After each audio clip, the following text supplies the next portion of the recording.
एक दफा का जिक्र है। एक जादुई जंगल था जिसका नाम था विस्परिंग वुड्स। ये कोई आम जंगल ना था। यहाँ के दरख्त बोलते थे, नरमी से, मोहब्बत से। विस्परिंग वुड्स नामी जंगल के दिल में एक नन्ही सी गिलहरी रहती थी जिसका नाम समी था।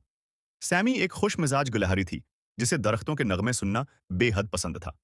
हर शाम जब सूरज गुरूब होता तो वो सबसे ऊंचे बल्लूत के दरख्त पर चढ़ जाती और उसकी शाखों पर बैठकर इन दलफरेब धनों को सुना करती।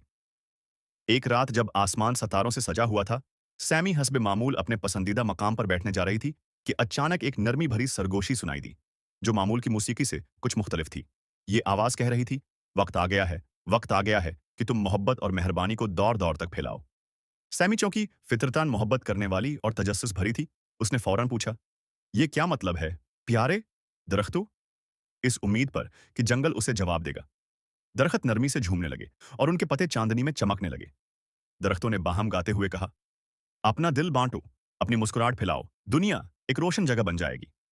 उस दिन के बाद सैमी ने तहिया कर लिया कि वो विस्परिंग वुड्स की खुशियों को अपने नन्हे नन्हे कदमों के साथ हर जगह लेकर जाएगी। चुनांचा सैमी दौर दौर तक सफर करने लगी।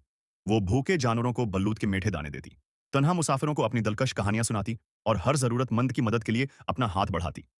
हर नेकी के अमल के बाद सैमी अपने दिल में दरख्तों की गाई हुई मोहब्बत भरी नगमात की गर्मी को महसूस करती और उसे यकीन हो जाता कि वो वाकई दुनिया को एक बेहतर जगह बना रही है।